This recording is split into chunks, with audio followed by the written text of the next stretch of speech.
We are standing inside the Space Vehicle Maka facility here at the Johnson Space Center. Now, this is where the astronauts and the crews actually train inside all these modules you're seeing before they fly up to the International Space Station. Not only do they get to practice inside the laboratories and the nodes, but they actually get to practice on some of the experiment racks as well.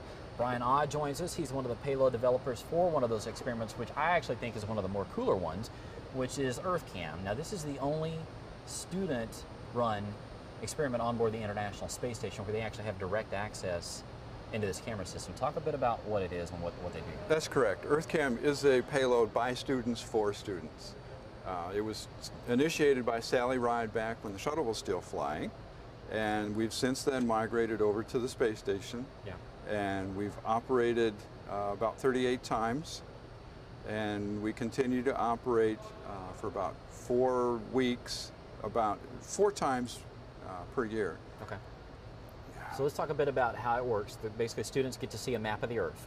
There's about, like you said, 4 times a year. Correct. Stretches for about 4 days apiece, and they get to take a look at a map of where the station's going to be flying over and say, hey, I want a picture of whatever they want, whether it's their hometown or whatever city they want to look at, right? That's correct, yes. They have to ensure that the station is actually passing over the target that they're trying to acquire through products that are available via the web pages out at the University of California, San Diego.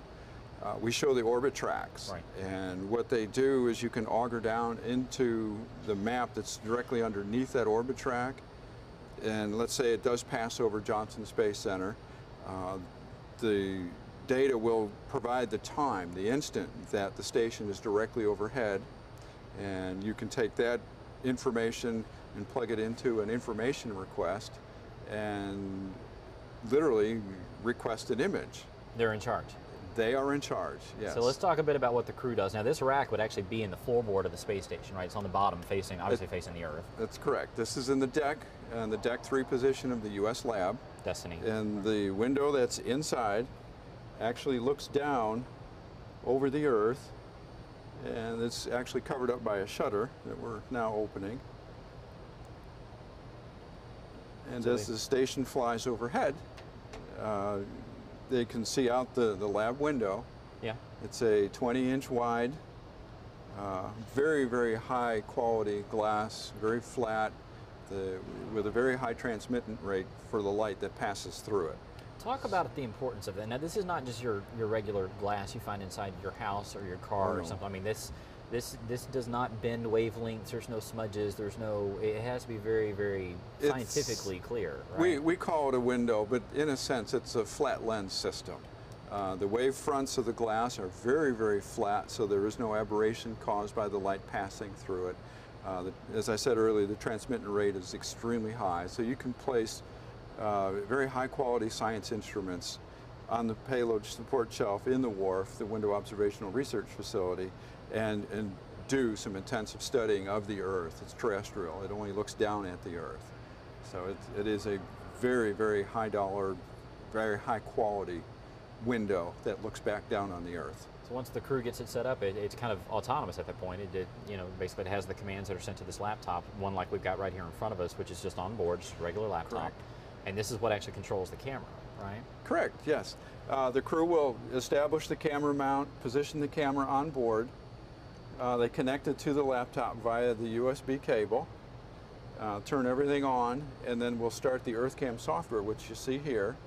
And the files, the image requests that the students will process via the web pages out at UCSD actually get uplinked to the laptop, and this is just a station support computer. Yeah.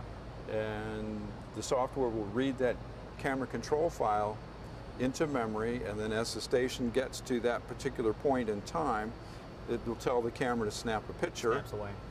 And then downloads it to the laptop, and then in reverse, just the way we put the camera control file on board, it will bring the image down to the ground and get posted on the UCSD webpage. You guys have been doing this since Expedition 2, so it's been going for quite a while. You were telling me that you've taken 40,000, almost 40,000 pictures. Or We're a little over 40,000. That's impressive. Yes, and they were all taken by students, and we've operated 38 times, of course, from increment 2 on, and we're currently at increment 30 right now. We've had thousands of students, teachers and parents, homeschools, summer camps for science summer camps participating. So it's a well-used, extremely neat payload, only because students are controlling it. It's not a byproduct of an investigator's detailed science. We talked about this a few minutes ago, that, you know, we look back at Apollo 8 and a lot of those missions, and, you know, we were going to the moon, but we always talk about the Earthrise picture, the blue marble picture that Apollo 17 took. Those are the ones that are probably some of the most powerful images that we've ever taken as NASA. Why is it that, and we've seen it on station too, why is it that images of our own planet really are what capture people's hearts and minds? I wish I really knew, but it's a feeling, like when I was a kid, I'd climb a tree to look out and look down. If there's a tall building nearby, people want to go to the top floor and look out and look down. Well, this system provides a viewpoint that the astronauts have. They're extremely high, looking back down, and it's just awe-inspiring of what you see in the pictures. Well, and it's our home. That's where we live, yes. Yeah, the astronauts talk about that, you know, they look down and that's their entire lives are down on that planet, and then it's you're sort of looking back, you know, at home base. But this is a fascinating experiment rack here. I mean, I know the students are enjoying it. They do. Of the thousands of students that have participated, they will start, typically we target junior high, middle school students, and we actually have a few of those students who worked at UCSD actually working here at Johnson Space Center now. So they're actually taking part in this, even though they were young students actually controlling these cameras. Now they're here. Undergrad students participating, supporting the program, and now they're actually here at Johnson Space Center working. That is fascinating work. Thank you so much, Brian, for joining us. And you're welcome. It's been very cool to see this actually in person. You know, we'll put down at the bottom of the screen here the website that you can go to take a look at some of the imagery that the students have captured over the years. You might be able to see your own hometown on there. And of course, if you'd like to take a look at some of those images as well as some of the pictures that the astronauts themselves have captured, you can always log on to nasa.gov/station.